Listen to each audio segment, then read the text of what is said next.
Hi everybody, and welcome to Hey, Readers everyone. of the Lost Art. And I don't know what we're going to call this because we're doing the Misery Fest, Mislit. Because for those of you who didn't see it, we did a session. Stuart and I, the Gimpster, did a session on The Alchemist, Paolo Coehlo, and we are both in complete agreement, belatedly, because Stuart really loved that book, but I Yeah, talked I've him changed my round. ways. Because we honestly both think The Alchemist is an abomination and a crime against wood pulp. And after we'd done it, it was so bad. I think I had PTSD. And I remembered this book, A Short History of Decay, which is one of my favourite titles. And I just thought it is the anti-alchemist. So with that in mind, if we just dive in, Stuart, I think we dive in, yeah. I asked you to have a look at it. So what was your first? Because you hadn't come across it before, had you?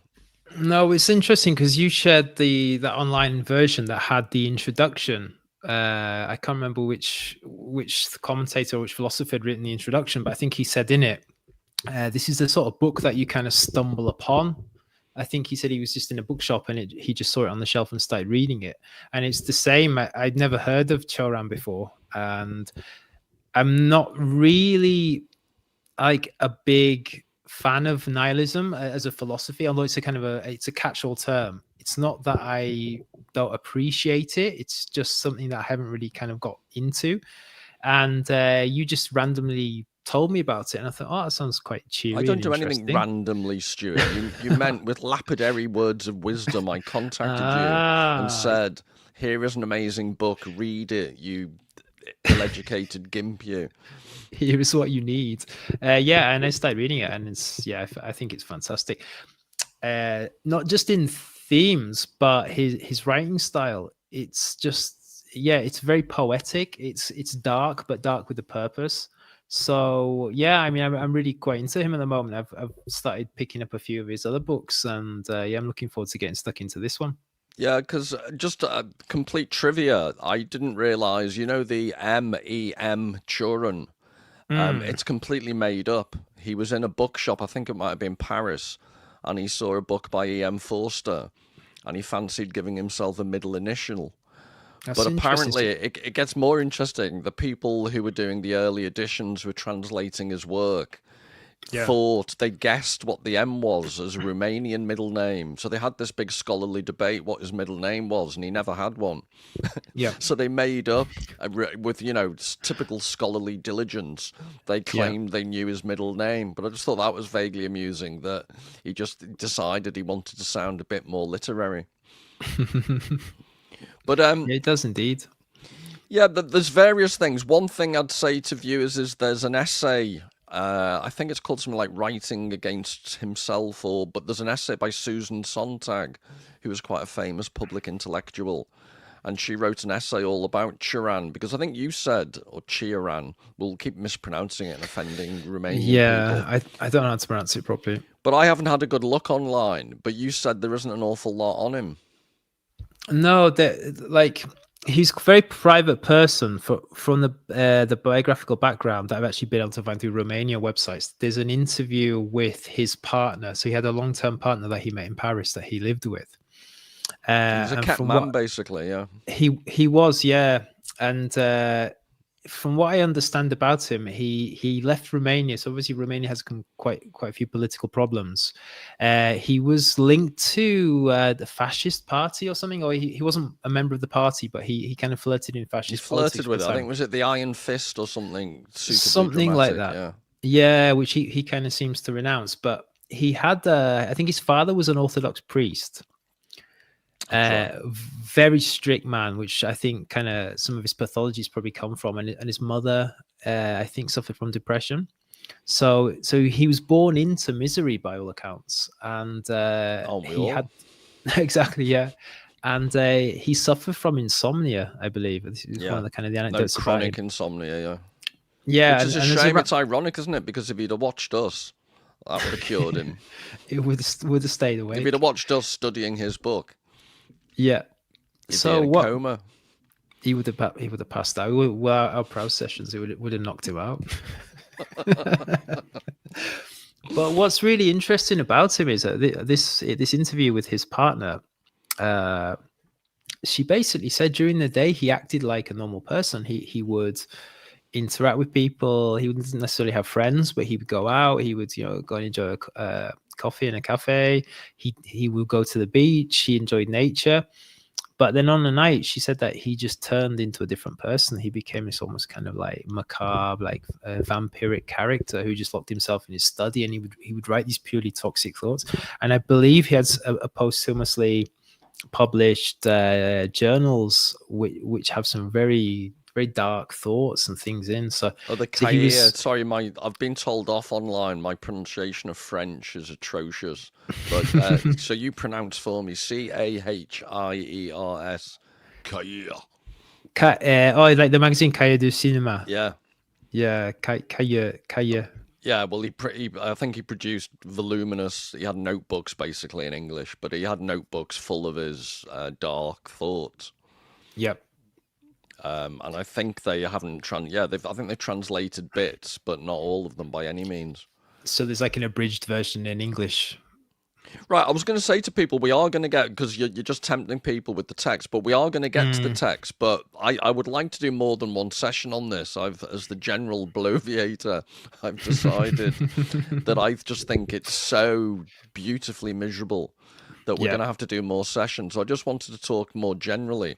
But that notion about it being miserable, it does intrigue me, because maybe I for a long time have realized I need to go off and be psychoanalyzed by a team of professionals for a long time, because I am not normal. I truly understand that. And I also think there's a generational thing. But I found reading it a very odd experience. So I tend to read, I'm quite a diligent reader, but I'm quick. But I find it very difficult to read this quickly, because it is so beautifully written, complicated in a beautiful way. And it's like being... it's why I chose the thumbnail, to be honest, because for non-UK viewers, there is a big rivalry between Liverpool and Manchester. So the Gallagher brothers are not my normal type of thumbnail choice. But I just thought it was I do like their resistance, their rebelliousness, their, F you to everything around them. And it did make me think that this book, it's the tone of it, I find strangely uplifting. Absolutely, it's so miserable. It's so invested in its own misery that it weirdly, tell me if I really do need help, but it weirdly makes me feel better, not worse. No, it's a playful misery. I kind of understand it. If you have two ends of nihilism, one end of nihilism says just completely give up. And Nietzschean nihilism is, transcend values and make yourself into something stronger. I think Cioran kind of sits in the middle and just laughs at both positions while formulating his own position at the moment. And if you think of a visual of like the abyss, and Nietzsche wants to cross the abyss into like the promised land of the Übermensch, Cioran is quite happy just sitting, looking at the abyss and writing some quite creative material. And I've spoken about it before on my channel briefly, but I am intrigued by, the whole concept of catharsis. So because I'm senile and, beyond out of touch with current events, it always struck me, even growing up, did they still have such a thing as goths? Because I've lost track with goth culture, but it struck me growing up, there were always outlets, and then later on it was grunge, and God knows what it is now. But there were always cathartic outlets for teenage angst. Yeah, and that's another element. Exists. Yeah, he's like Cioran strikes me as a writer for late middle-aged angst, but it's very cathartic, and it's a healthy way of dealing with the fact that life is bloody tough for everyone. I don't care who you are. If you're the richest person on earth with the best health, you're still thinking, Christ, this isn't going to last. No, absolutely. And my question is, what today fulfills this type of purpose? Because if you had a bolshy teenager, I think this is the perfect book for them, except teenagers can't read anymore. Yeah. So it's like the ultimate irony. Yeah, it's almost like the cure for this kind of current climate of toxic positivity. I think this is just the complete antithesis of toxic positivity, and he's talking about the world that we become now. And I think this is written between, was it the 1940s and 1950s? This was 1949. This was published. I think this was the first book published in English, but it. Yeah. Sorry, no. I'm not sure it was. This was the first book he wrote in French. That's right, 1949. I don't think it was the first book published in English. I think they translated one of his later ones. But anyway, sorry.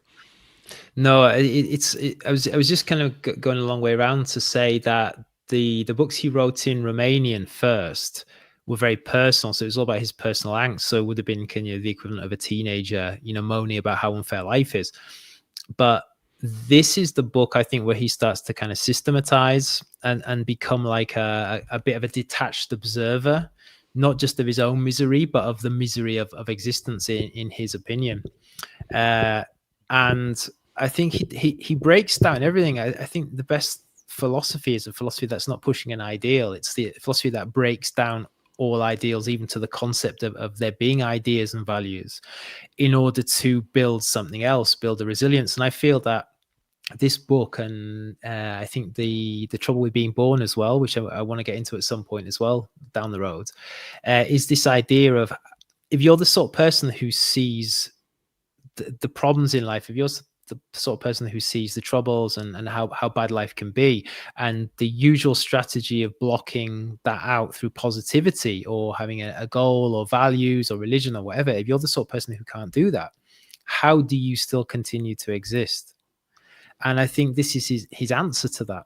And every single little section is kind of pointing towards this idea of, if you really cannot struggle with the idea of being born or being the idea of being alive, this is how you continue. And he does it in a very similar way to Camus, whereas Camus would draw on the absurd. Cioran, I think he embraces the misery in a sense. And yeah, there were two writers who immediately sprang to mind. One was Camus, for exactly the point you've just made. It's the embracing of the absurd. Yep. The other was Beckett, because I'm obsessed with Beckett.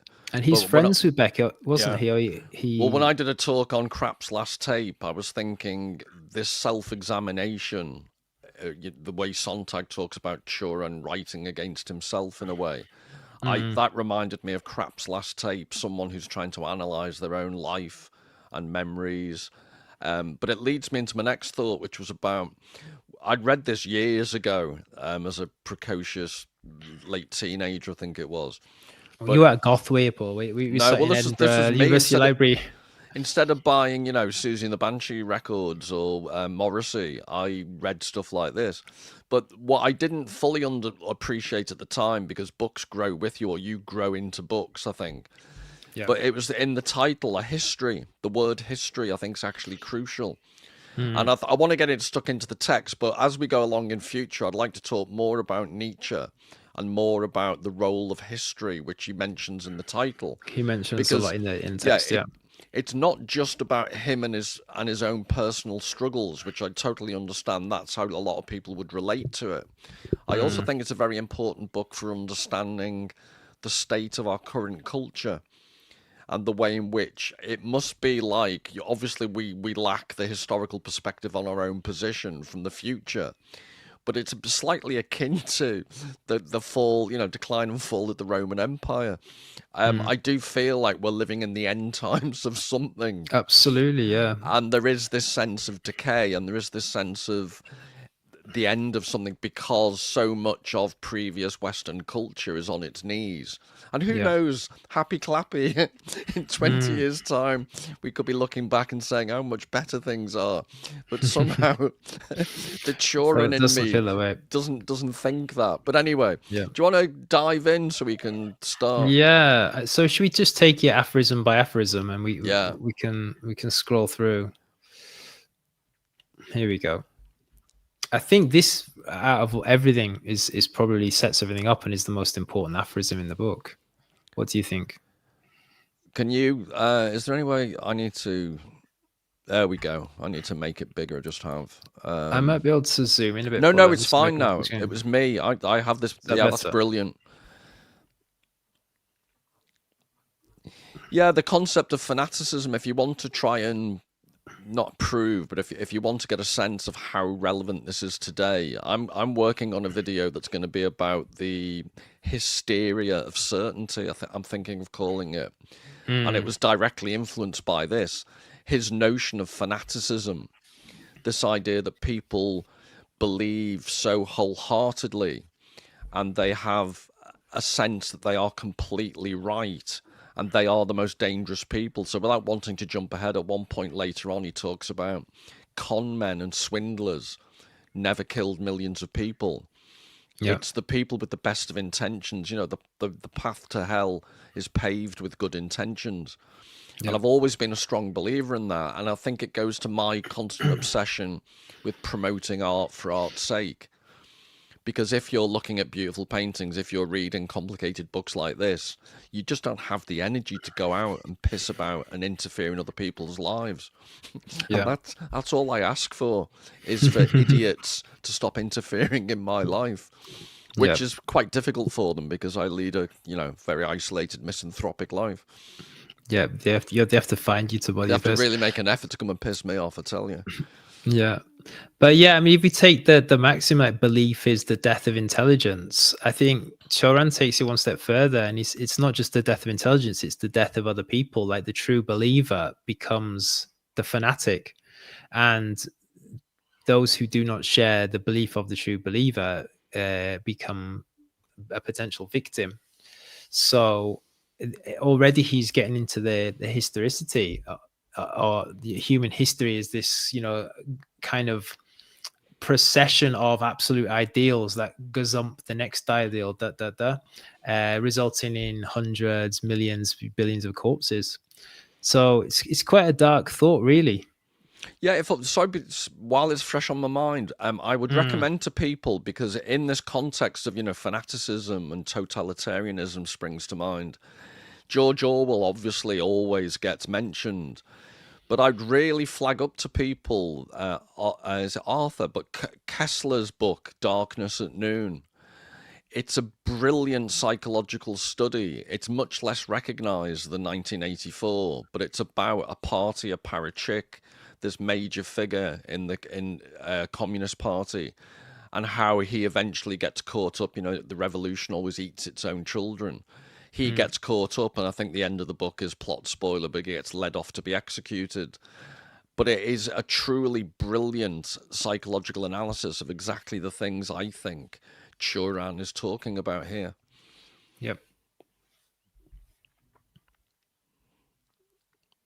Any bits you want to flag up? Yeah, just looking for the quote on my notes. Here we go. Wait. Where did he go? Did I just reduce that? Sorry. The bloviator general is not amused. The book disappeared. Me neither. Here he goes. This is what happens when you pay people peanuts. I'm not even getting paid that. One pistachio is the offer, wasn't it? Didn't I say you should pay me an appearance fee? That's right. Okay, there we go. So there's a quote. Sorry to interrupt you before you've even begun. That's like a preemptive heckle, isn't it? Just before that, when you said we are unfair to a Nero, a Tiberius, it was not they who invented the concept heretic. I just love this next phrase. They were only degenerate dreamers who happened to be entertained by massacres. So the real criminals, so let's give a free pass to Nero. The real criminals are men who establish an orthodoxy on the religious or political level, men who distinguish between the faithful and the schismatic. And that, whenever you read, if anyone's ever read any medieval stuff or, histories of the church, which, obviously everyone reads just before they go to bed, but the idea that all these schisms, you tend to think of past times. How could they, which side you cross yourself when you make the sign of the cross? How could people die for ridiculous things like that? And then you think of the current cultural climate, where there are schisms over what you can say, and you're saying the wrong thing because everything's recorded now, you can put you beyond the pale for the rest of your career, and people are driven out, and the same type of human behavior, just in a slightly different format. It is depressing. Yeah, I mean, we could probably paraphrase Nietzsche with the eternal recurrence. And I think he talks a bit later on about philosophy as basically it can be reduced to only 3 or 4 ideas, 3 main ideas, and we just get just different takes, different words used to describe the same thing. But no, I think this is important, Paul, because it kind of alludes to like the bestiality of humanity, but these are kind of pure in the sense that they don't feel the need to tag on an ideology. They're just happy to see the chaos, happy to see the death. But when we tag on an ideology, we're basically trying to, I mean, to link to your video about Andrew Tate and the idea of being buffered. The ideology itself buffers us from the reality of the bestiality, if that makes any sense.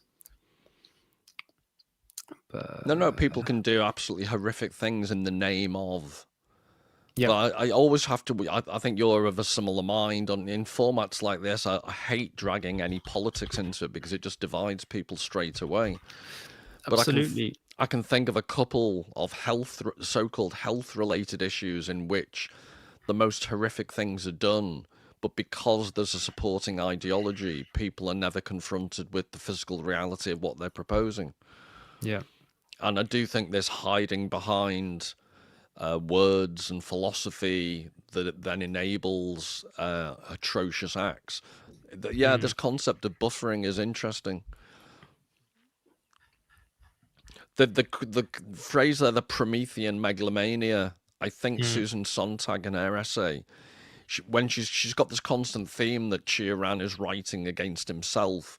So to link this back to the Alchemist, that wonderful work of literature, in The Alchemist, he has these circuitous, tautological, circular, sentences that you made fun of by asking ChatGPT to write Make a new version. Yeah. And he does something the complete opposite, but there is something tautological or circular in the way that he's battling his own mind. I think I wrote in my notes, reading Cioran is like looking at a world champion arm wrestler arm wrestling with the other arm against themselves. It's seeing how far thought can go and then realizing you just end up where you started. Exactly. But it's again and again and again, aphorism after aphorism. It's like being hit over the head with a hammer constantly. But this Promethean megalomania, I think Sontag refers to her way. I thought of the arm wrestler wrestling themselves. She said it's like he is both like Prometheus, the character trying to escape the gods and give fire to man, and also he's like the eagle that descends every day to consume his own liver for the rest of eternity. Which in my case, it would be a crate of Nigerian Guinness consuming my liver every day. I just get the image of his poor long-standing partner just saying, "Oh, you come to bed now, love," and he's like, "Oh, I'll just be with you in a bit," and then he goes into a study and he's just like, "Do you know how she died?" She died after him, didn't she? A couple of years after, yeah. It's uncertain, and apologies if I've misremembered, but I'm pretty positive she was very active and she hated being thought of as old. So she survived him, and she went swimming in the sea. And there was an implication that she just went out, like Reginald Perrin, to do away with herself. But actually, they think she was just in denial about how old she was. And maybe when you're in your 80s, whatever, it's not a good time to go swimming in the sea. And she just disappeared off into the horizon.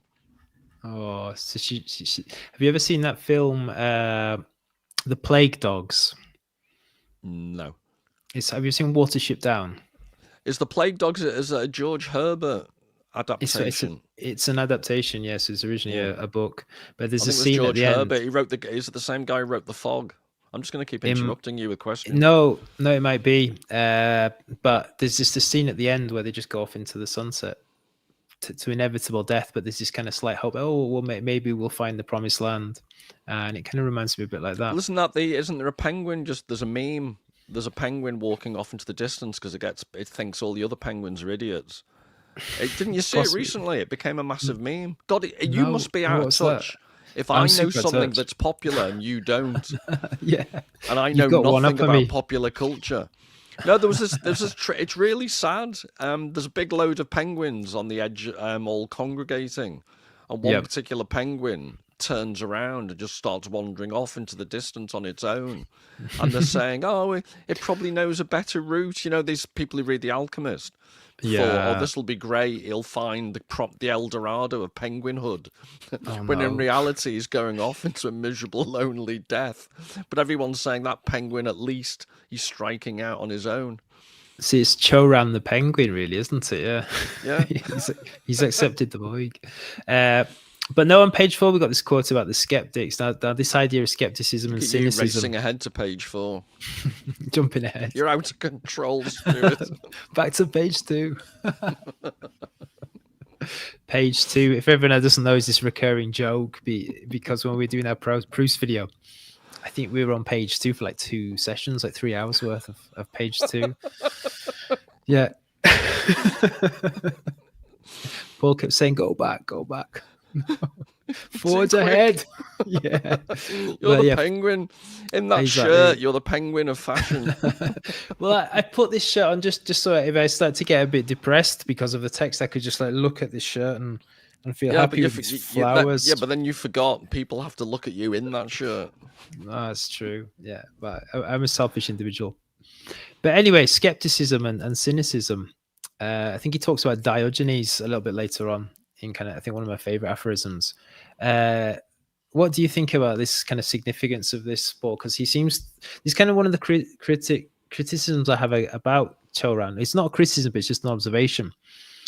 He kind of reduces or negates any form of ideas or ideologies, but at the same time, he kind of is building, I guess, like an echo of an ideology through skepticism and cynicism and almost kind of like a resistance. What do you think? Yeah, I think he's trapped in this. I don't want to get too into, maybe in a future session we could talk about Nietzsche, because I'd prefer to concentrate on the text just so we don't put too many people off. But there is this thing about Nietzsche had this concept of history, and he rejected historical modes of thinking, not because they weren't true, but because they were true, but that just limited you in the world of deterministic facts. And he was saying people need to learn how to become, which I think then Heidegger picked up on and ran with the idea of becoming. So there is this, it goes back to what we're saying about Cioran and the circularity. But I would strongly argue that is the nature of human existence. It's circular.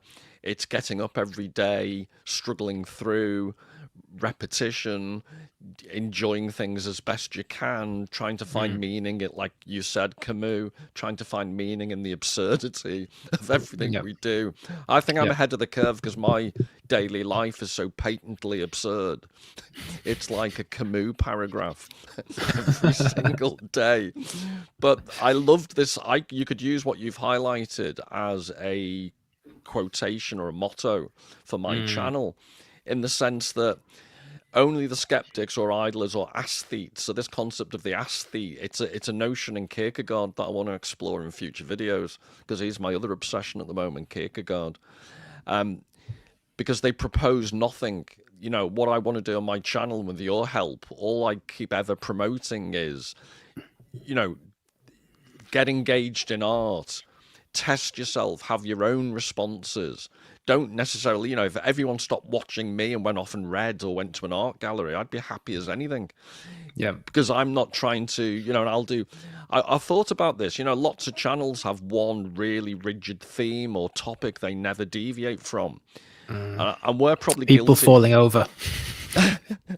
But, you know, more serious channels, it's some psychological condition like OCD, and that's all they ever talk about. And that would drive me insane because, I'm a dilettante and I like to flap around. But B, I don't want to be proposing one particular viewpoint. I want to look at different artists with different attitudes.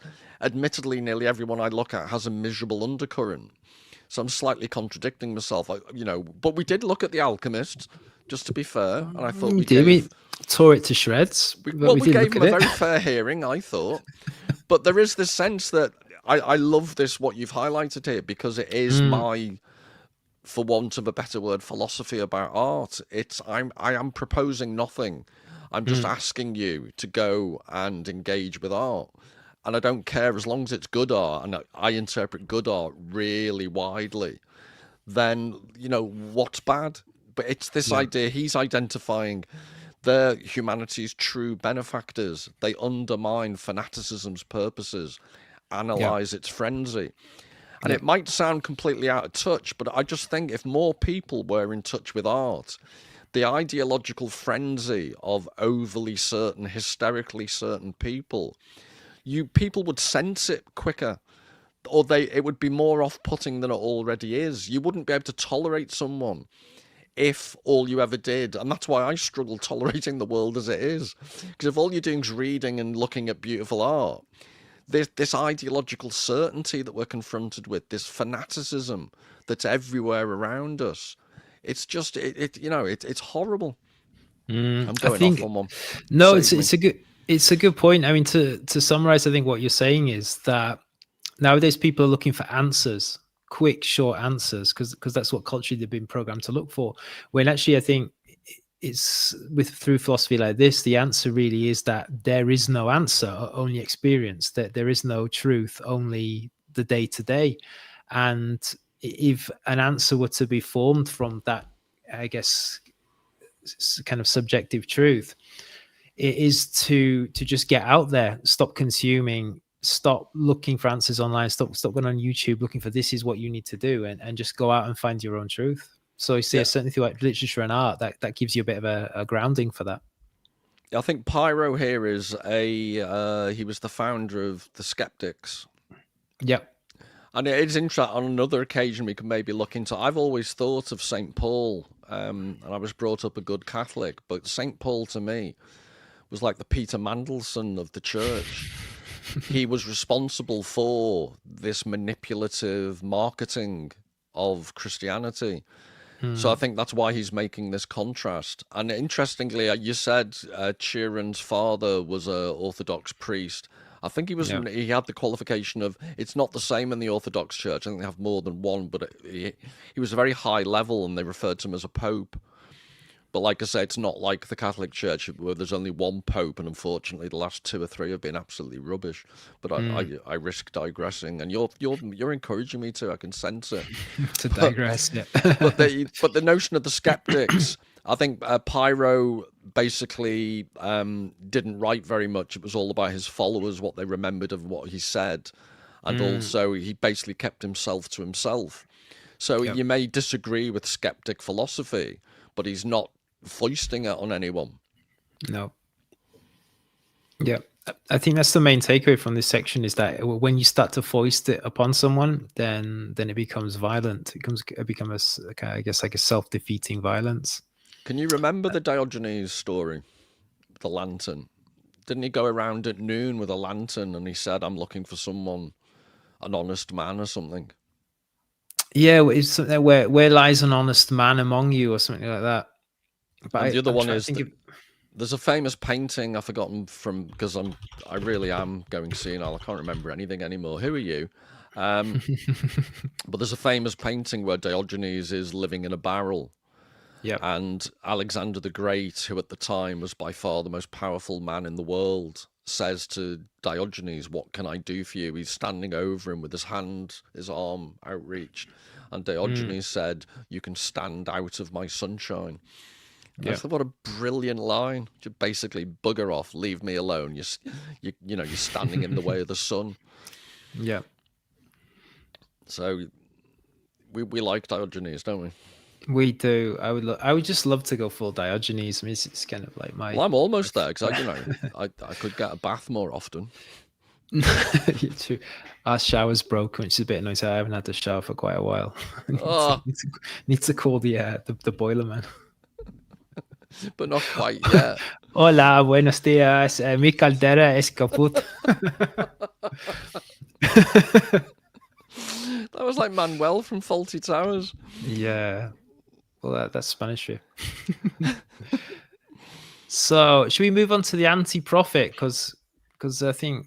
Well, make that go. Yeah, Here we you're go. going too quick. Go slowly. Just check we haven't missed anything. I don't like going through too quickly, as you well know. A tyrant monkey. I aspire to that status. Tyrant monkey. Yeah, I don't know about you, but I always underline. I have different coloured pencils, and I'm like a little child colouring in books. I always underline when I read. But I bet I almost gave up on this book because you could underline nearly every single sentence.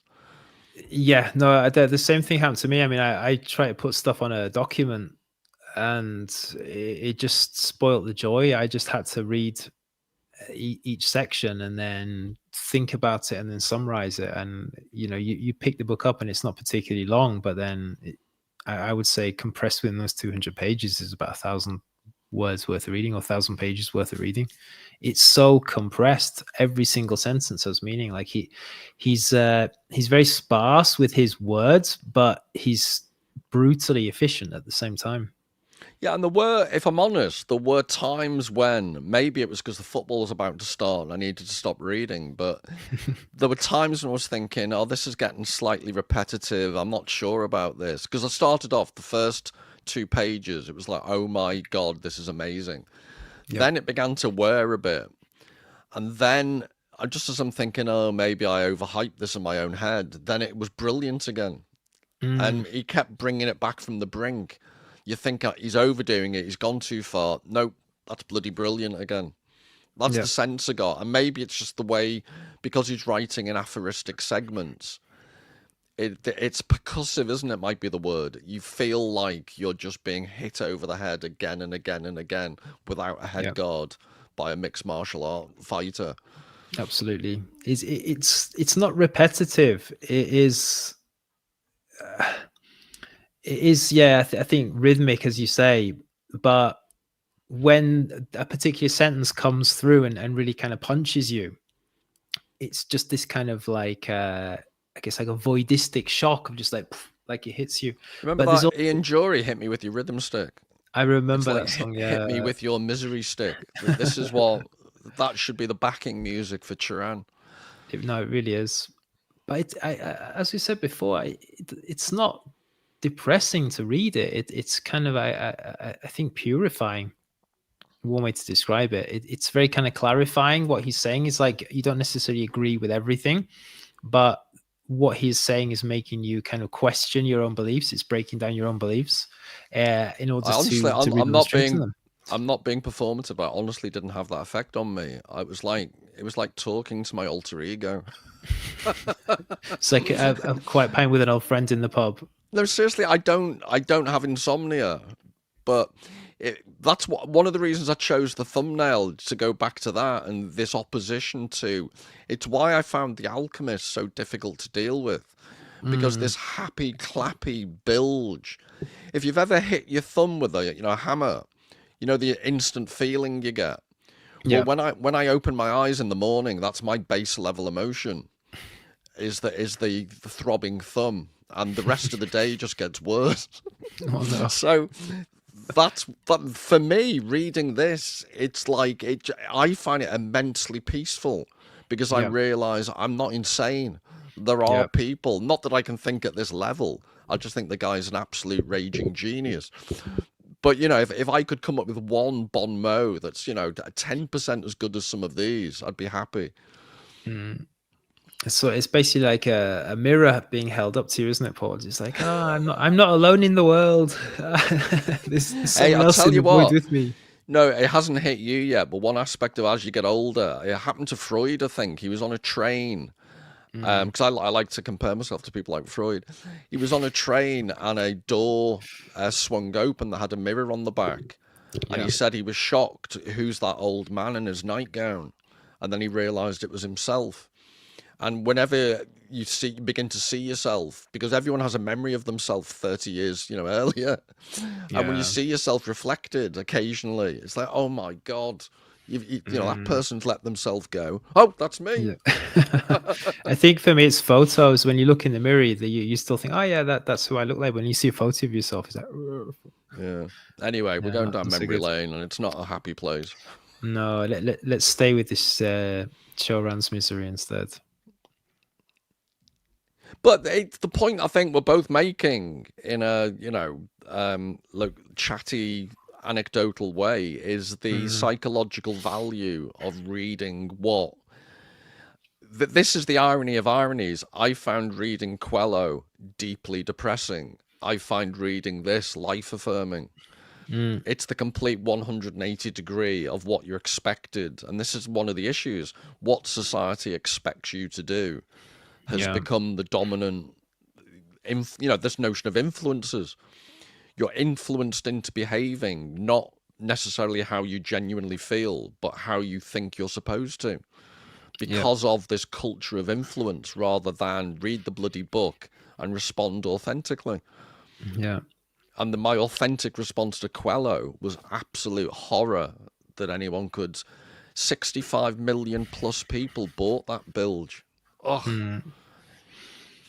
Let's use a food analogy. I think Coelho is like a Happy Meal, whereas Cioran is a prolonged dig through the bins out the back of the local takeaway. It's miserable, it's disgusting, but it's a lot more varied than a Happy Meal.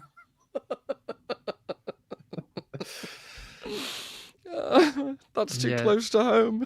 It really. Or was that you outside Tesco the other day digging through the bins? No, you're talking to someone who can I share a secret hobby where I often, if I've got just, ennui, you've highlighted the word ennui, but on the rare occasion I'm hit with ennui, I love to read Chinese takeaway menus. It's like giving me a Valium, because they're always the same, except they have different spelling mistakes invariably. But salt and pepper ribs, and that's the obviously the appetizers, and then you go on to the main meals, and they're always variations. The core element of a Chinese takeaway menu is always the same. Do you know where that is? I actually know where that is. It's quite interesting. So the Chinese government. Sorry to interrupt, but we're really getting to the heart of Cioran now. So come on, explain. Chinese takeaway is the heart of Cioran. The Chinese government have basically schemes where you can take a course in Chinese on how to run a Chinese takeaway in the UK. And the course basically tells you how to have a varied menu using kind of a predefined list of ingredients. So you can combine all the ingredients in many different ways, but there's actually like not that many ingredients. So that's why they're all the same, because all the families that run Chinese takeaways in the UK, the vast majority of them go through this, I guess, like Chinese takeaway school. Yeah, random fact. Yeah. Anyway, Ennui, he uses this word a lot. The whole book is peppered with ennui. What's your takeaway from it, Paul? Because this seems to be a critical. See what you did there. This seems to be a critical. This seems to be a critical component of his writing. This emotional or this kind of state. And I can't work out whether this is something he likes, or whether this is kind of a negative feeling to be overcome. I haven't quite got my head around it yet. What do you think? I think there isn't an answer. It would be the obvious non-answer. It's the idea that it's this constant battle, but it links to his previous point about when you try and overcome ennui by adapting a rigorous, fanatical, schematic approach where you think you have all the answers. That's in his book what leads to the horror of totalitarianism and all the things he witnessed, because remember, he lived through the Second World War. So if ennui, a bit of listlessness and a bit of, and I don't believe he, given the brain he had, I don't think he could be truly bored. So the ennui I think he's referring to, because it means different things to different people, but I think in common parlance, it's this idea of being, it's basically your average teenager when the TV's broken. This listlessness, lack of focus, not knowing what to do with yourself. That doesn't strike me as what he was suffering from. But I do think, if you think of the corollary of not having a schema, not having all the ready answers politically or philosophically to life, which he's saying are dangerous, the challenge then is, what do you do with your life? Because you're directionless. And I think that's my interpretation of what he means by ennui. But I love this phrase, provincial ennui on the scale of the universe. It's the opposite of Coelho again. He takes... you can imagine if Coelho had tried to write that sentence, it would just be this tautological circular, nonsense. Whereas this is actually quite funny if you don't get out much like me and you read books where this qualifies as a gag.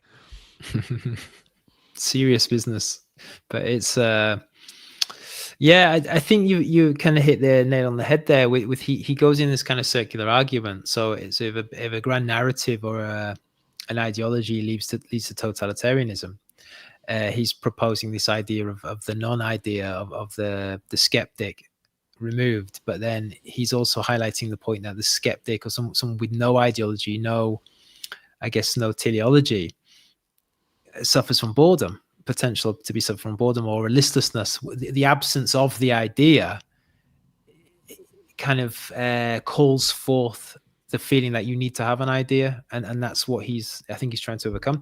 But I think for him, but go ahead. Sorry, before I forget, if you want to link it back to Nietzsche, I said I wouldn't, but I'll do it anyway. Nietzsche had three notions of history. There's the antiquarian, the monumental, and the critical. And the antiquarian was the idea that anything old is valuable, which is obviously tosh, because, just because something's old, it could have been rubbish at the time. The monumental is this idea that people from the past provide us with amazing role models, which may be true, but if you just fetishize people from the past, you fail to live in the present.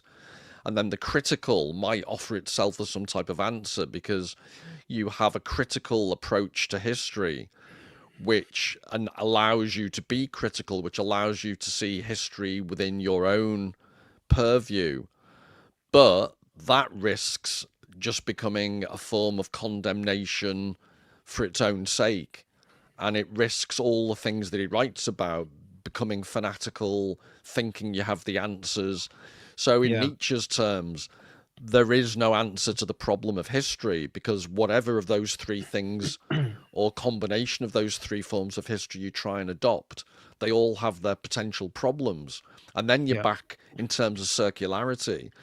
The problem with human existence is we exist as humans, to use a Coelho type phrase.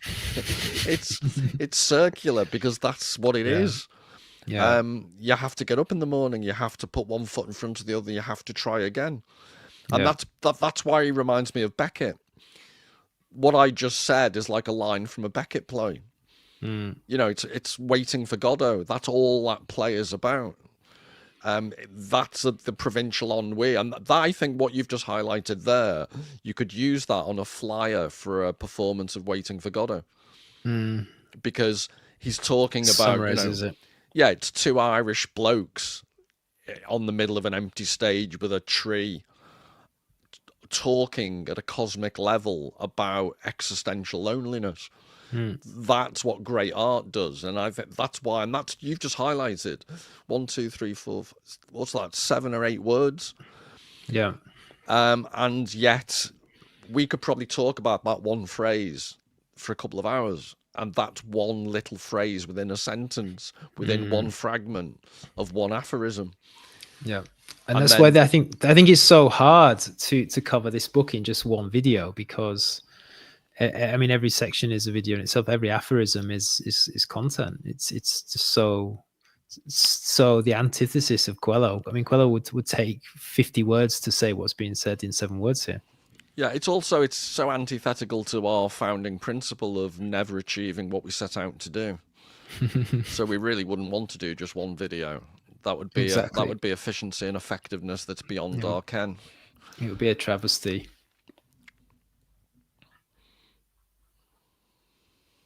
Yeah, again, I what a love this brilliant section. phrase. Yeah. Yeah.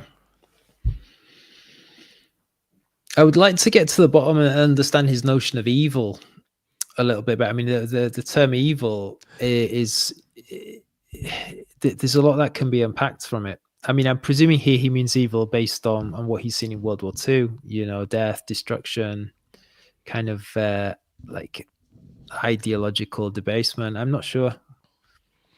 Well, again, I think because it's one of these amorphous things. Mm. It's again, and it goes to your previous question about ennui. Ennui is listlessness. It's not taking action. The fall, if you go back to Genesis, the book of Genesis, which I think he refers to the fall at one point later on, the notion of humankind falling into sin is based upon the decision to do something. Yeah. It's the choosing of the tree of knowledge. Well, you can't be human. This is one of the things I've often pondered over. If we stayed in the Garden of Eden, we wouldn't have been truly human. Yeah. Because everything was on it's actually the lifestyle I quite like. Everything's on a plate. There's, life-giving fruit on the trees. You don't have to worry about clothes. Yeah. Well, which would be an advantage to you in that shirt. Exactly. So there's all these things, but the Garden of Eden is not humanity. It's like living on the, in Benidorm as a retiree. There's an element of it's nice, but there's an element of it's just not life. You actually, from everything I've read about retirees in Benidorm, is that you begin to miss the miserable rain-soaked British countryside. You begin to miss the little things that actually make life worthwhile. Because it's why I whenever I've traveled to superficially nice places, I absolutely detested Los Angeles, for example. It was just so fake and sunny and perfect. And I went to Santa Barbara once, and that was a bit more natural. It's beautiful coastline. But still, I had these Cioran type reactions. So evil is related to activity, action, purposefulness. Didn't Adorno have a phrase about art being purposiveness without purpose? Yeah. And that, I think, is what you can be purposeful with art, but effectively you're achieving nothing, but that nothing achieves no harm in the world. So evil for Cioran is when you divorce yourself from that purposiveness without purpose of art, and you start thinking you can improve the world for the better. Yeah. So that's why I think the notion of he wants to be an anti-prophet. He wants not to. He wants to stay asleep. But before I forget, there's a beautiful, I'm going to go back to it in future videos. I won't bore you with the details, but there's a British historian, philosopher he fought in the Second World War very bravely, apparently, Michael Oakeshott.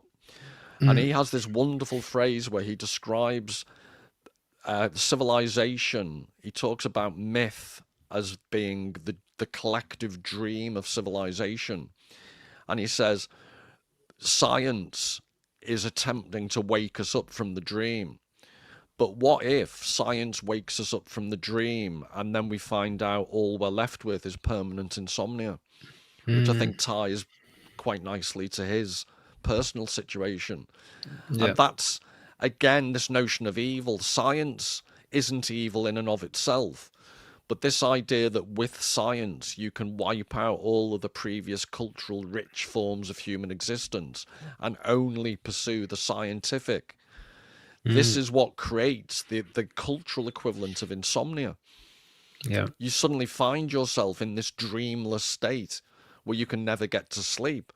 And there's something beautiful about being able to dream, being able to sleep and dream of what's happened in the day, and it gets turned into all these weird and wonderful imaginative things in your head. Imagine taking that away. And this, again, it seems to be the situation Cioran was in, spending all night.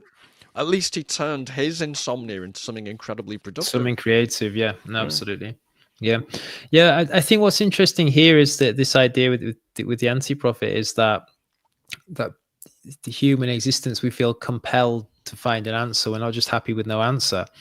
But we're not just looking for an answer for us. It's like when we think we find the answer, then we feel like we need to impose it on others. We feel that our answer is the universal answer.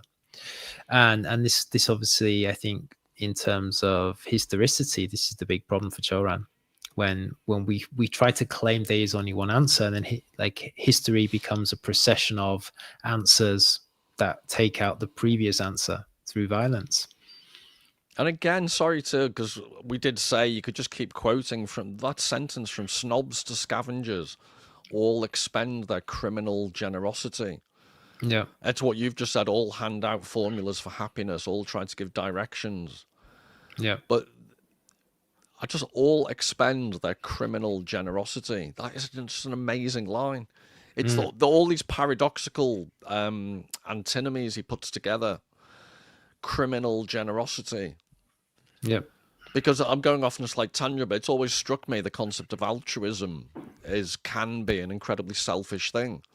You know, people. There's a beautiful line in Ernesto Sabato is an Argentinian writer, and he wrote this novel called El Túnel, which was existentialist before Sartre, but because he was a South American writer, he never got the credit, because Sartre was part of mainland Europe, with all the attention that brought.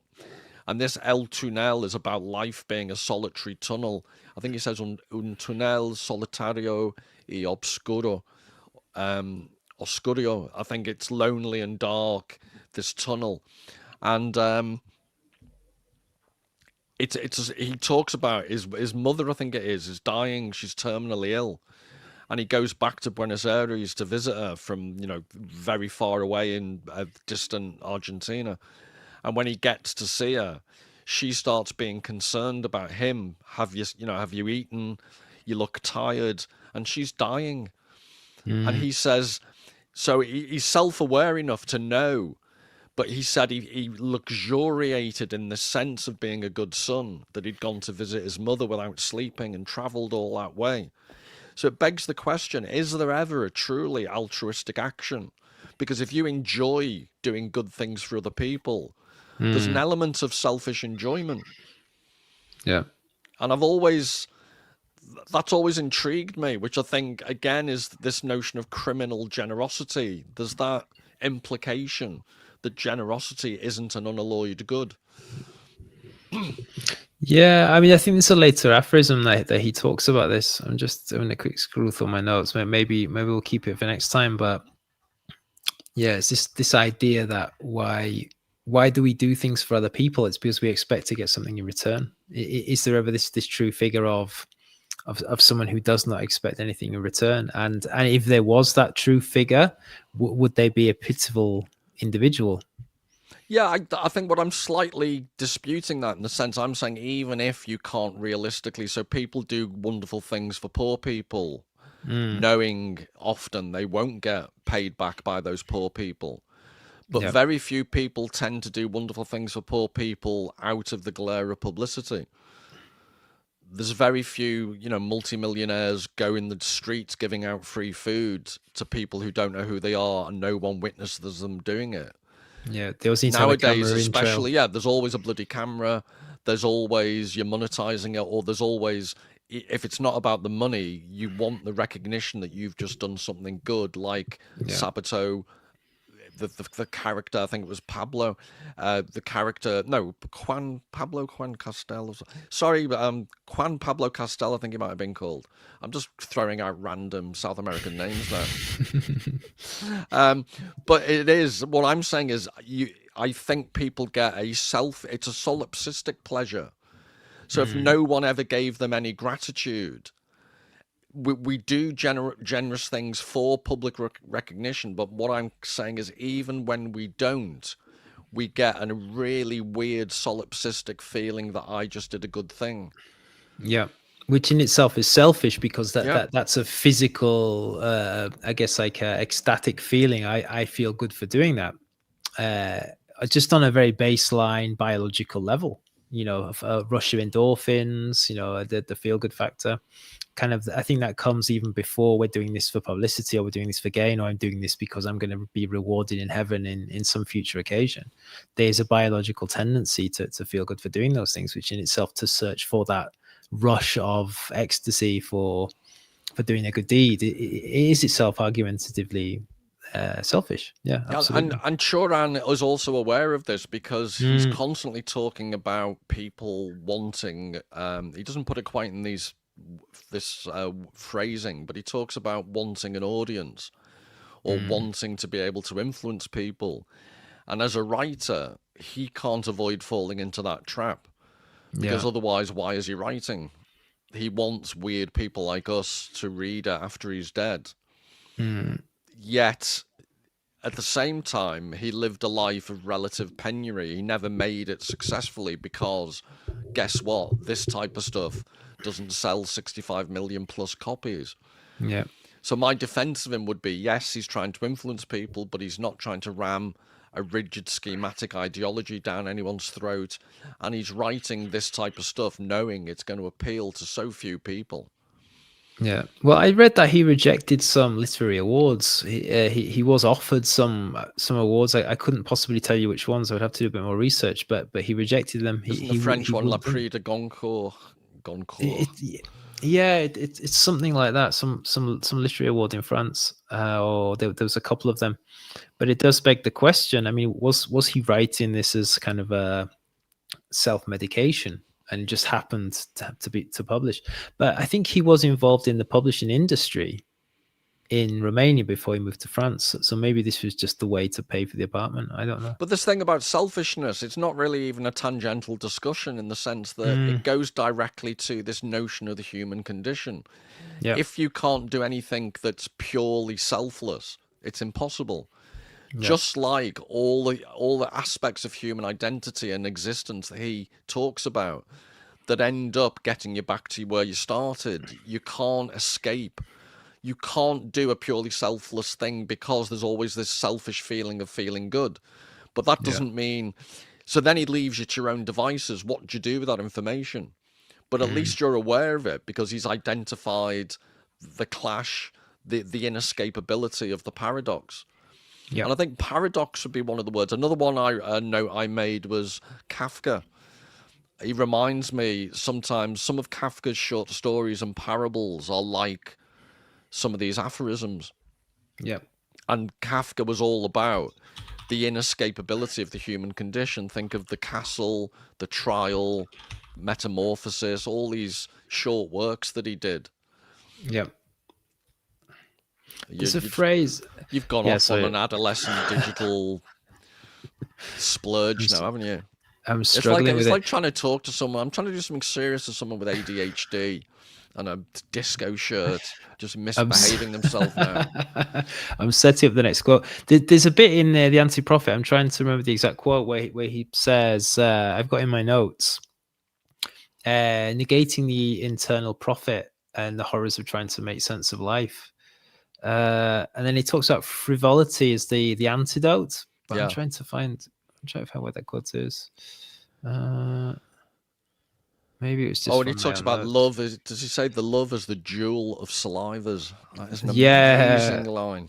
Amazing quote. I would put that in a Valentine's card. Yeah. Nihilistic Valentine's cards. Set up an Etsy shop. Paul's cards for lovers. Want a card for your ex-wife? Yeah. Fancy a goth, but don't know how to approach her. For people in the comments, which, by the way, I can't see the live comments, but for the other comments, I really would like, if anyone's involved in goth culture, I'd love an update on what's happening in the goth world, whether it still exists, what's happening there. Could I be an honorary member? Yeah, there's actually a channel. This is an Irish guy called Frankie, and he does kind of basically aphorisms about modern life. I think he films them in Dublin, but he's got a friend who is a goth, and he does a video series, Frankie and the Goth, and they basically just they take the piss out of each other for a couple of hours, and then it's just something about it quite bizarre. But just through that, I know goth culture still exists. Like I know it still is a thing. Yeah, it's just still going.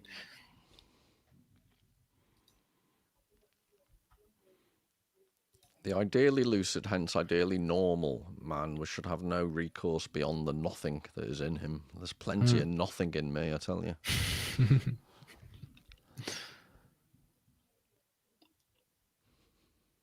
Yeah, the spectacle of man, what an emetic.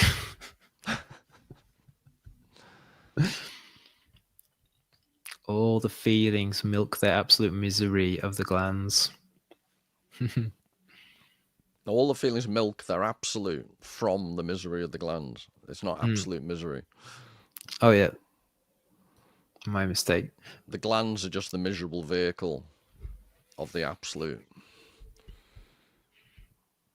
Yeah, again, just these lines. Just line after line. It's quite interesting because I think by this point I thought, okay, this is just classic nihilism.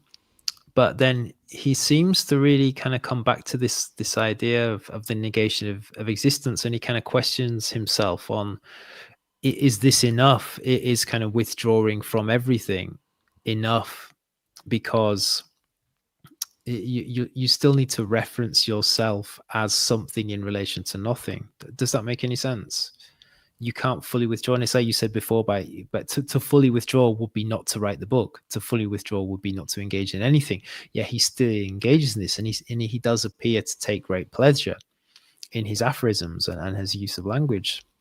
So yeah, I think this is something that comes up time and time again. What you've just said, I think, is encapsulated in that phrase, that in the second half of that sentence, in a smile that surveys annihilated landscapes. The pleasure of negation, yeah. Because as I'm reading this, because I've been working on my channel for a while now, I'm beginning to see everything in terms of bloody paintings. And when it says a smile that surveys annihilated landscapes, that's Caspar David Friedrich. There's a painting he did called The Monk by the Sea. Yeah. And that was painted for that sentence. And the point of that is that there is beautiful art that at one level is miserable. It is not a happy painting by any stretch of the imagination. There's another one, The Churchyard. There's I've shown it on my channel before. Yeah, I remember you had that on the channel. Yeah, and there's monks. It's the ruins of a church. It couldn't be more miserable. It's dusk. There's no light. It's the day is dying. There's a funeral going on in the ruins of an old church. And there are grave crosses on the graves that are leaning over and falling over. So talk about a short history of decay. It's one of, at one level, superficial level, it's one of the most miserable paintings ever painted. But I defy you not to find it beautiful. And I think Caspar David Friedrich, he's not my favourite artist, but in some senses, he's emblematic of what Cioran does. Yeah. He manages to capture the beauty in annihilated landscapes. Even Francis Bacon, Francis Bacon's series of paintings about, partially dismembered bodies, popes screaming, and yet, if you get used to Francis Bacon's work, it suddenly becomes absolutely beautiful. Frank Auerbach does these. I only ever say Frank Auerbach because it's one of the few words my Scouse accent. It's a Scouse surname, isn't it? Yeah. No, it's brilliant. No one can criticize my pronunciation of that bloody word. But his paintings are dark. I don't know whether you've seen them. He uses the impasto technique, where he slavers on the paint. And it's just inch thick mud on almost on a and medium. You just see the glimpse of the face, but the face is so clear despite being submerged under all this oil. And again, on the one hand, it's disquieting, it's not very pretty, but on another level, it's stunningly beautiful. Yeah. And it's that little sweet spot, isn't it? The true art manages to go beyond superficial aesthetics, and you begin to find the underlying beauty stunning, which is what I told all my ex-girlfriends. Persevere, you find. I'm a human being. It's what's inside that counts. It was the Elephant Man, wasn't it? That was, yeah. I'm not a monster. John Merrick. My name is John Merrick, and I'm a human being.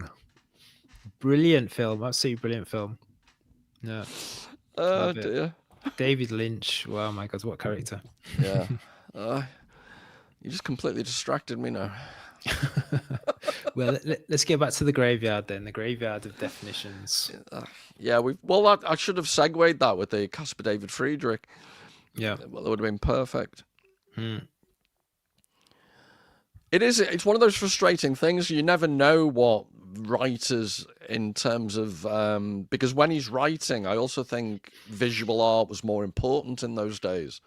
Yeah. You know, pre-internet, pre-TV, your average writer who was an educated person, as Cioran obviously was, they would be aware of a lot of art.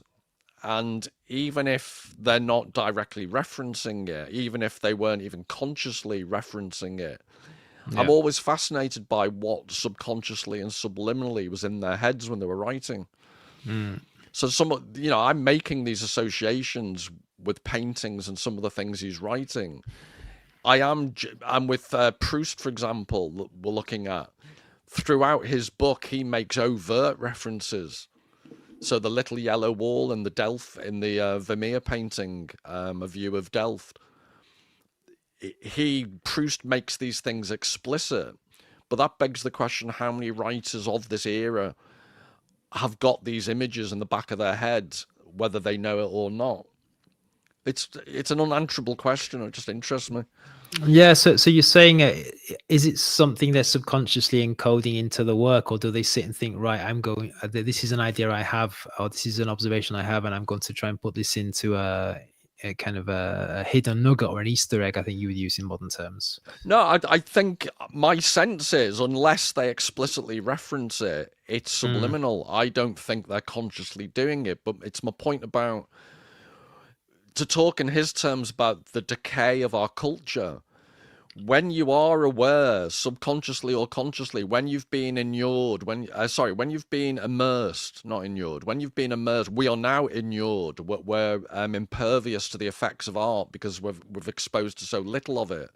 Yeah. And these writers, because they were literate, because they came from a culture that valued certain things, it was part of the air they breathed. And this comes through in the writing, like I say, consciously or subconsciously.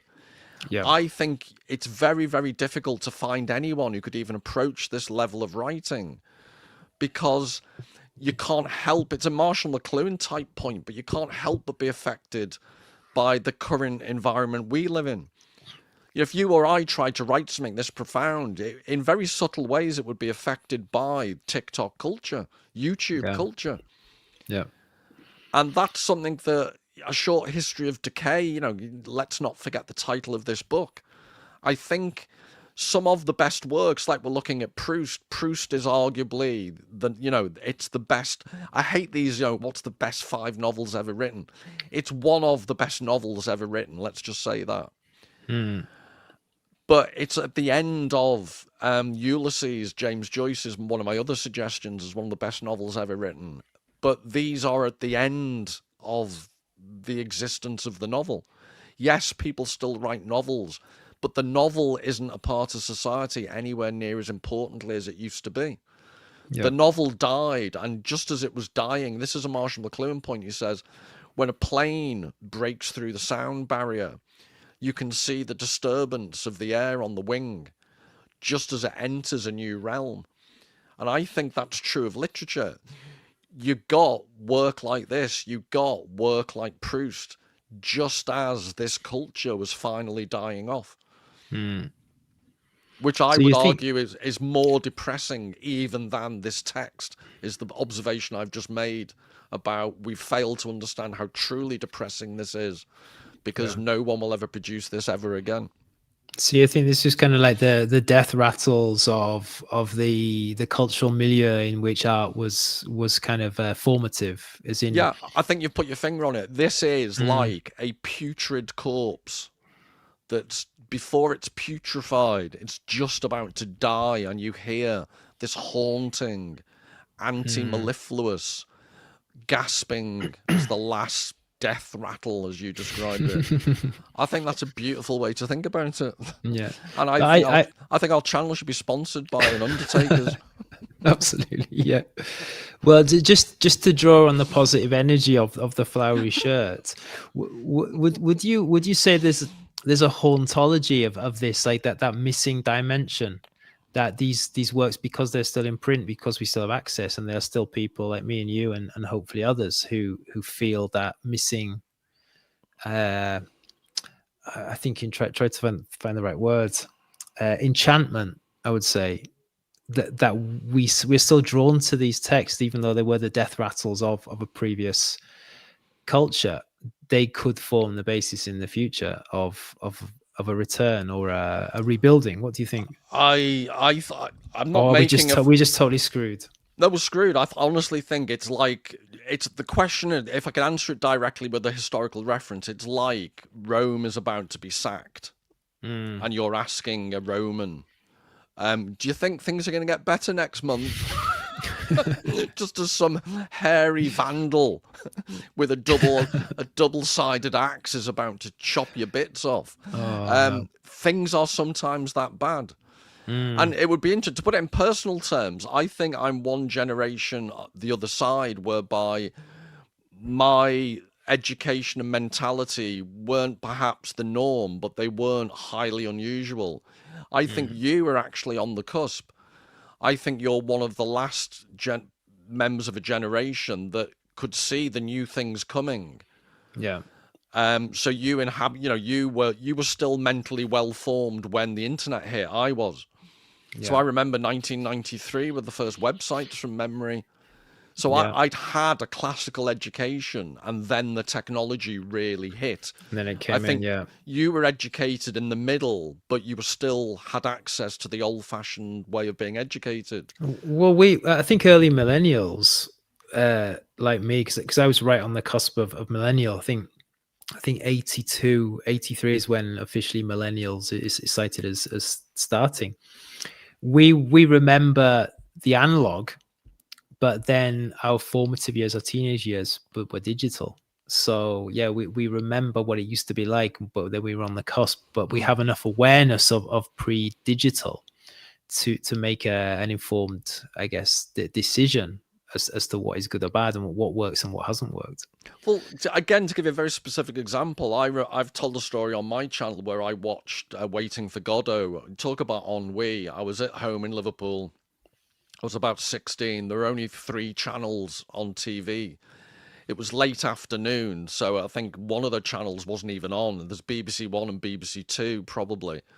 So nothing to watch.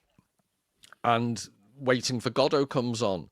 So I was bored out my skull, and I had this weird transcendent experience, epiphanic moment, where I'm watching a play that is premised upon an artistic representation of existential boredom. So being bored, observing a play about boredom, and I was entranced by, you talk about enchantment. It was an amazing experience. My point is, I don't think you can obtain a 16-year-old now who could experience that, for the simple reason no 16-year-old now is at home without a TV, a computer, an iPad. Just physically, you couldn't get the same situation. Yeah. And you couldn't get a 16-year-old. So I was only 16, but I'd read quite a lot. Your average 16-year-old now just physically has not read that much, because there are so many other sources of entertainment and information. So I don't think it's an exaggeration to say those days are gone. We are, in our different ways, we have witnessed. Our generation has, it's true of every generation, except not every generation has witnessed the death of literate culture like we have. So for hundreds of years, the book was the thing. The written word was the thing. We have witnessed that is what is unique about our historical situation. We've witnessed something completely atypical. There are certain moments in history where technology creates new paradigms, like, Kuhnian paradigm shifts in science. Yeah. So the world was never the same after the motor car. The world's never the same after the invention of the internet. Yeah. I completely agree. I mean, it's happened within a couple of decades.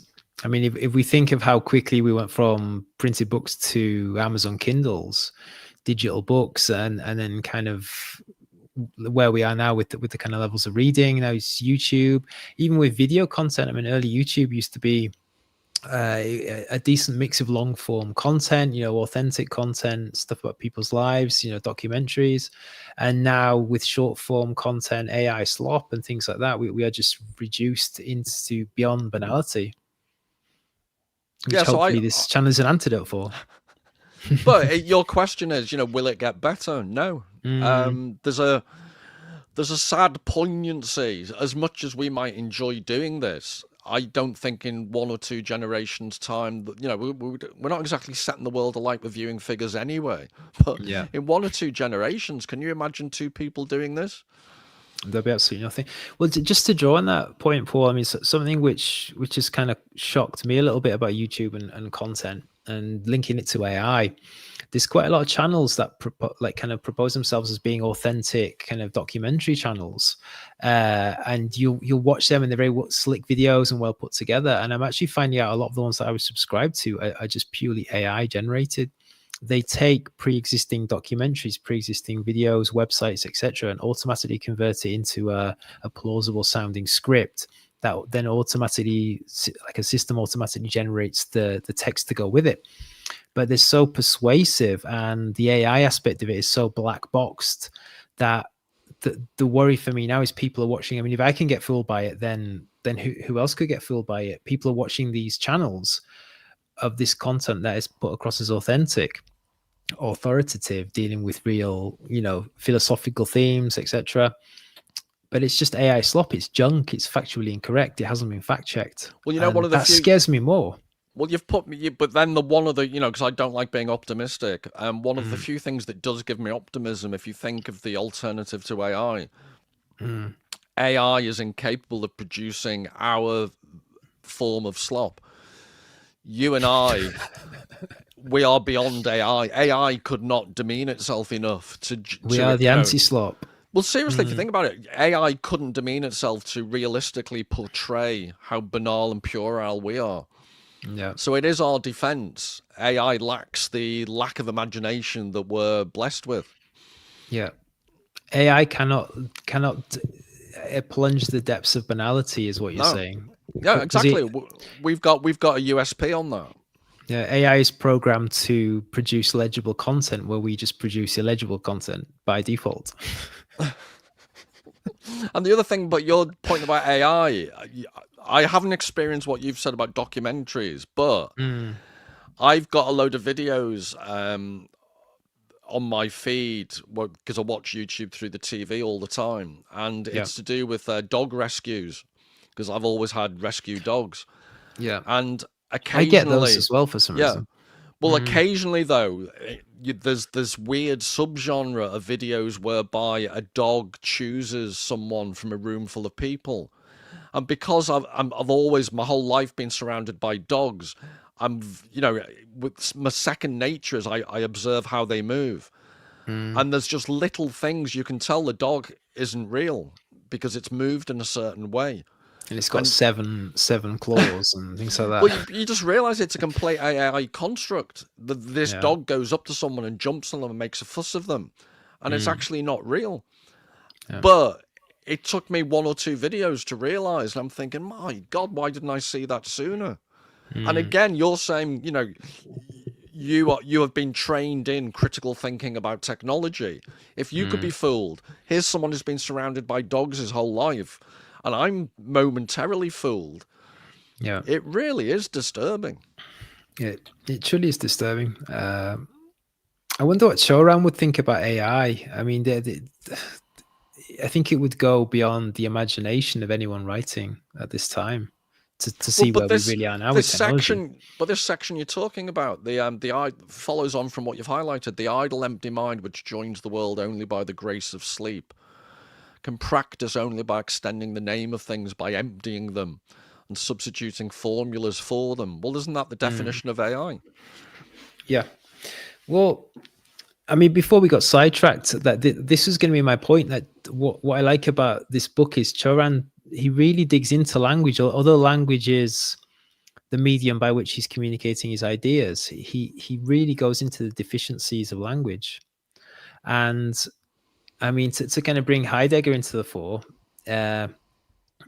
If we take computer language, we take technological language, that reduces language even further to noughts and ones, to a digital stream, which it just reduces any ambiguity, reduces any perceived meaning, and it's quite scary. But now he's talking our language. If you continue on, under each formula lies a corpse. See, it's your death rattle. No, that's your patio. And I heard it's more than one. It's the basement. Yeah. They don't call my house Fritzl Towers for nothing. Yeah, being and object alike die under the pretext they have occasioned. No. And by that, can I just pick you up? You said earlier, just a few sentences ago, that we before we got sidetracked, that implies we have a track.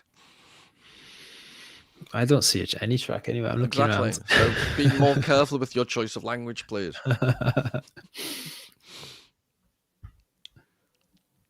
All right, can we finish on this one sentence then? This is how the stain, the soul spread over the mind, has been removed. The only thing which reminded it that it was alive. I need to change my sweatpants, so this is very resonant with me.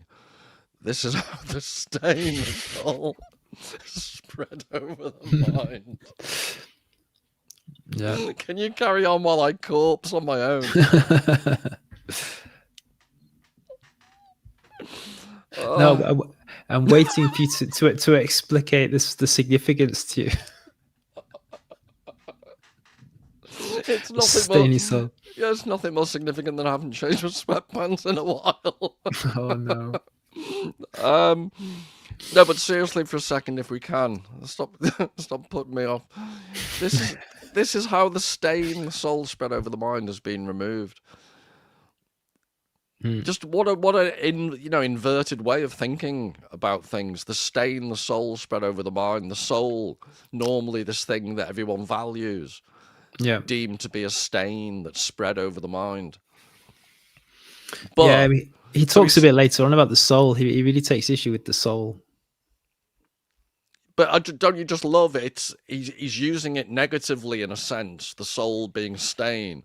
But then he goes on to say, so just as you think you followed that, he cuts the ground from under you by saying the only thing which reminded it that it was alive. So it's this thing about, bad as things are, it's this constant thing about this is the human condition. There's nothing you can do about it. And the only thing that make it even vaguely bearable are being taken away by our decaying culture. Yeah. I think that's a suitably optimistic note to finish on. Yeah, like a circular argument. But no, it's your point earlier that the circularity is the issue. But it's just a massive mistake. And this is what this is what we started off discussing at the beginning. Fanaticism is premised upon the idea there's a way out. Yeah. And it's the Zizekian thing. What if there is no way out? That's the point. It's the Camus point. The absurdity, the lack of escape. That is the human condition. You need to buckle up and get used to it. Yeah. And the idea that there's no way out, I think Cioran's saying that we have two options. Is like, if there's no way out, that we check out, or we just continue playing the game, even though we know that the game is false, even though we know that we're playing a game where there's no way out, where we're looking for a way out. It's like a kind of Schrodinger's escape room or something like that. I think I would use it as an analogy. Well, also, as you're talking, I'm thinking of something like chess. Don't start me on chess, but it's the idea that just because the rules are arbitrarily determined initially doesn't mean, and there's no escape from the board and the rules of the game, doesn't mean you can't have an almost inexorably complicated, complex interaction with the game. Yeah. And that's just a bloody chessboard. Imagine how much more, exponentially complicated actual life is. Yeah. So yes, you're trapped, but my God, it's an interesting place to be trapped. Yeah. Would be the most optimistic I'll ever get on this channel. Absolutely. That is very optimistic, but I'm scared. Are you okay? Are you feeling okay? Should we call the doctor? I think it's because I'm going to have my lunch soon. Oh, lucky. Nice. On that note, the bloviator general needs feeding. Right, well, everyone, I think we've got to a natural stop, but I would really like to do this again, whether people viewing want to or not. Yeah. Put in the comments whether you wants to see more. No, because it's not going to affect our decision. That gives them false hope. We're still going to do it anyway. No, because but this is my point. You've actually betrayed. This is the generational gap between you and I. Yep. At some level, you actually subscribe to the YouTube subscriber model, whereby you think you need to keep them happy. Whereas I honestly don't want to offend people, but at the same time, if you and I want to do this, I don't need the validation of people saying, "Oh, please do it, you too." I think I need to feel useful. Yeah, no, but seriously, we threaten the remnants, the little bedraggled bunch that will follow us, and we threaten them with yet more until they finally leave. That's the business model. That's interesting. That's like a kind of a cosmology of YouTube decay. A short history of a channel's decay. With the last person on the channel, please turn out the lights. Yeah. No, my dream was, to be serious for a second, my dream was that we eventually do one book that's so depressing that we have absolutely zero viewers, and you or I have fallen asleep, so there's only one of us talking, and we don't even have a full audience amongst us. Yeah. And that would be the time to turn off the light. That would be funny. Who's that? The guy who used to plastinate corpses, Gunther von Hagens, the guy to horse. I would like to see one of us. Doesn't matter which one. Just in as a plastinated corpse. where the other one shouts forlornly, "Are you still there? Are you still listening? What do you think of this quote on page 6?" I'm gonna put that in my will. Please, plastinate. Put me in front of a webcam.